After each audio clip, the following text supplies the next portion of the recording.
శ్రీ కనకదుర్గ జ్యోతిష్యాలయం ప్రేమ వశీకరణ, స్త్రీ వశీకరణ, పురుష వశీకరణ, శత్రు వశీకరణ, వివాహం, సంతానం ఆలస్యం అవ్వడం, విడాకులు, కోర్టు సమస్యలు, ధనం మరియు బిజినెస్ సమస్యలు, స్త్రీ పురుషుల ఎటువంటి నిగూఢ సమస్యలకైనా 100% రోజుల్లోనే పరిష్కారం చూపబడును. గురూజీ సీతారామయ్య. Cell number 8344181111. ఓం శ్రీ మాత్రే నమః. ఛానల్లోకి స్వాగతం అండి. వసంత పంచమి తర్వాత వృషభ రాశి వారికి జీవితంలో అనూహ్యమైన పరిణామాలు చోటు చేసుకోబోతున్నాయి. మరి వృషభ రాశి వారు రాబోయే రోజుల్లో ఎటువంటి శుభ ఫలితాలు పొందబోతున్నారు? అలాగే వృషభ రాశి వారు మరిన్ని యోగవంతమైన ఫలితాలను పొందడం కోసం చేయవలసిన దేవతారాధనతో పాటుగా గ్రహదోషాలను తొలగించుకోవడం కోసం పాటించవలసిన పరిహారాల గురించి ఈ వీడియోలో మనం వివరంగా తెలుసుకుందాం. కానీ అంతకంటే ముందుగా మీరు కనుక మన ఛానల్ ఇప్పటి వరకు సబ్స్క్రైబ్ చేసుకోకపోతే సబ్స్క్రైబ్ చేసుకుని పక్కనే వచ్చిన బెల్ ఐకాన్ నొక్కి ఆల్ సెలెక్ట్ చేసుకుంటే మేము ఇలాంటి వీడియోస్ అప్లోడ్ చేయగానే ముందుగా మీకు నోటిఫికేషన్ వస్తుంది. ఇక వివరాల్లోకి వెళ్ళిపోతే వృషభ రాశి వారికి ఆర్థికంగా కలిసి వస్తుంది. తండ్రి ద్వారా ఆస్తి కలిసి వచ్చే అవకాశం కూడా ఉంటుంది. ఆ ధనాన్ని నిల్వధనంగా ఏర్పరచుకునే ఆలోచన చేస్తారు.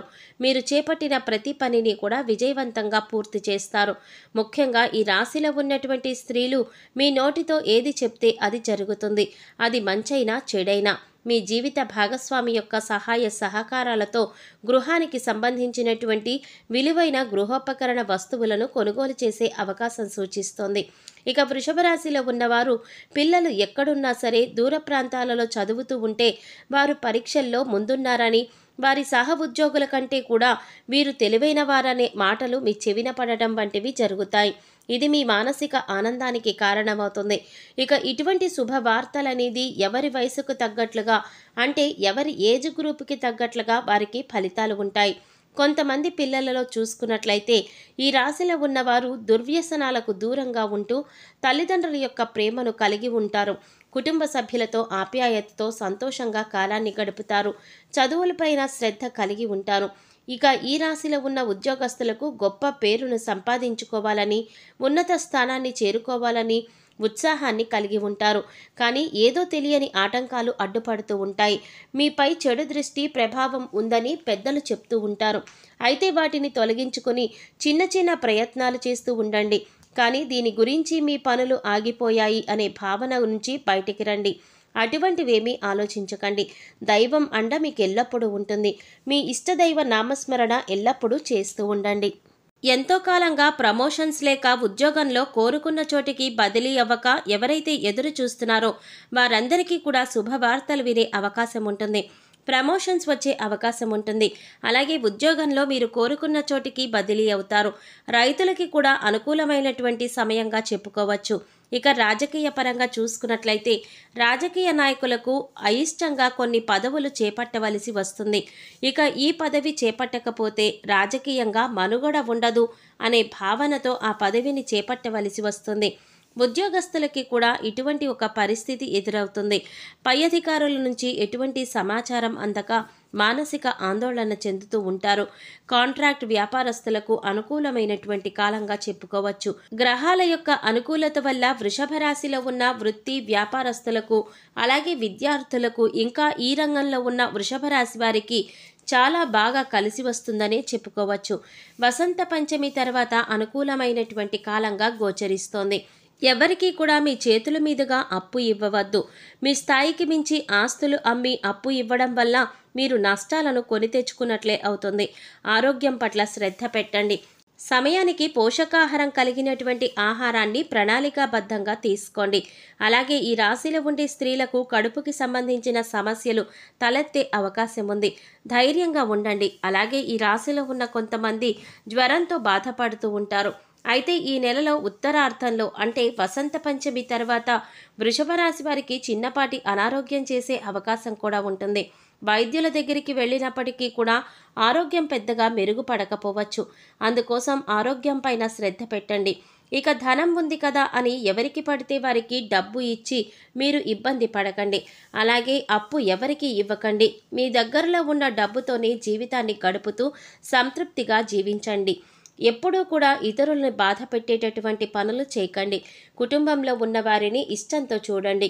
ఈ సమయంలో మీరు ఇతరులపైన ద్వేషం పెంచుకోవటం వల్ల శత్రువులు ఎక్కువగా తయారయ్యే అవకాశం ఉంటుంది. ముఖ్యంగా స్థిరాస్తులను కొనుగోలు చేసేటప్పుడు మీ తల్లిదండ్రుల యొక్క సలహాలు, సూచనలు తీసుకోండి. అలాగే అత్తమామల యొక్క సలహాలు కూడా తీసుకోవడానికి ప్రయత్నించండి. భార్య తరపున బంధువులను గౌరవించండి. ముఖ్యంగా భార్యను యంత్రంలా చూడకండి. భార్య కూడా తోటి మనిషి అని గుర్తించండి. ప్రేమాభిమానాలతో చూడండి. మీ బాధ్యతలతో తన వంతు సగం బాధ్యతలను ఇంట్లో నిర్వహించడం వల్ల మీకు ఇష్టమైనటువంటి ఉద్యోగాన్ని, వ్యాపారాన్ని చేయగలుగుతున్నారు అని గమనించండి. స్త్రీలను గౌరవించండి, హీనంగా చూడకండి. ఇక విద్యార్థుల విషయానికి వచ్చినట్లయితే విద్యార్థులు ఇతరుల వాహనాలు తీసుకొని ప్రయాణం చేయకూడదు. వాహనాలను వేగంగా నడపడం వల్ల ప్రమాదాలను కొని తెచ్చుకున్న వారు అవుతారు. ఈ విషయాన్ని గమనించండి. ప్రస్తుతం ఉన్నటువంటి గ్రహస్థితి వల్ల సంతానం లేని వారికి సంతాన భాగ్యం కలుగుతుంది. వంశాభివృద్ధి కొరకు ఆలోచన చేస్తారు. ఇక మరిన్ని యోగవంతమైన ఫలితాలను పొందటానికి వృషభ రాశి వారు చేసుకోవలసిన దేవతారాధన గురించి చూసుకున్నట్లయితే ఈ మాసంలో వృషభ రాశి వారు శివారాధన చేయటం చాలా విశేషమైనదిగా చెప్పబడి ఉంది. విశేషంగా శివ పూజలు, శివార్చనలు, అభిషేకాలు మీ శక్తి కొలది నిర్వహించండి. ఈ రాశికి చెందిన విద్యార్థులు కానీ, ఉద్యోగస్తులు కానీ, స్త్రీలు కానీ సమయం దొరికినప్పుడల్లా శివనామ స్మరణ చేయటానికి ప్రయత్నించండి. శివారాధన చేయటం వల్ల ఆరోగ్యం మెరుగుపడటమే కాకుండా అష్టైశ్వర్యాలు ప్రాప్తిస్తాయని చెప్పవచ్చు. ఇక వృషభ రాశి వారు పాటించవలసిన పరిహారాల గురించి చూసుకున్నట్లయితే మూగజీవాలకు తాగడానికి నీరు, తినడానికి ఆహారాన్ని ఏర్పాటు చేయండి. ఇలా చేయటం వల్ల గత జన్మలో తెలిసి తెలియక చేసిన పాపకర్మల యొక్క దుష్ఫలితాలు తొలగించుకోవచ్చు. మీకు సమయం దొరికినప్పుడల్లా గోసేవ చెయ్యండి. శుక్రవారం నాడు పేదలకు పంచదార, తెల్లటి మిఠాయిలు లేదా తెలుపు రంగు తినుబండారాలను దానం చెయ్యాలి. ఇలా చేయటం వల్ల అదృష్టం మీకు అండగా ఉంటుంది. అంతేకాకుండా చేపట్టిన ప్రతి పని కూడా విజయవంతం అవ్వడమే కాకుండా అదృష్టం మిమ్మల్ని వరిస్తుంది. ఏదైనా ముఖ్యమైన పనిని చేపట్టే ముందు ఇంట్లో పెద్దలను గౌరవించండి మరియు వారి ఆశీర్వచనాలు తీసుకోండి. అమావాస్య తిథి రోజున బ్రాహ్మణుడికి భోజనం పెట్టండి. సో చూశారు కదండి, వసంత పంచమి తర్వాత వృషభ రాశి వారికి ఎటువంటి ఫలితాలు కలగనున్నాయి, ఎటువంటి విషయాల్లో మీరు తగిన జాగ్రత్తలు తీసుకోవాలి, యోగవంతమైన ఫలితాలు పొందటం కోసం ఎటువంటి దేవతారాధన చేయాలి, అలాగే గ్రహ దోషాలు తొలగించుకోవటం కోసం ఎటువంటి పరిహారాలు పాటించాలి అనే అంశాలన్నీ కూడా ఈ వీడియోలో మనం వివరంగా తెలుసుకున్నాం కదా. ఈ వీడియో మీకు నచ్చినట్లయితే లైక్ చేసి మీ ఫ్రెండ్స్ అండ్ ఫ్యామిలీ మెంబర్స్లో వృషభ రాశి వారు ఎవరైనా ఉంటే వారితో మర్చిపోకుండా ఈ వీడియోని షేర్ చేసుకోండి. అలాగే ఇప్పటి వరకు మన ఛానల్ కనుక సబ్స్క్రైబ్ చేసుకోకపోతే సబ్స్క్రైబ్ చేసుకొని పక్కనే వచ్చిన బెల్ ఐకాన్ నొక్కి ఆల్ సెలెక్ట్ చేసుకుంటే మేము ఇలాంటి వీడియోస్ అప్లోడ్ చేయగానే ముందుగా మీకు నోటిఫికేషన్ వస్తుంది. మరో చక్కటి వీడియోతో మళ్ళీ కలుసుకుందామండి. ఓం శ్రీమాత్రే నమః.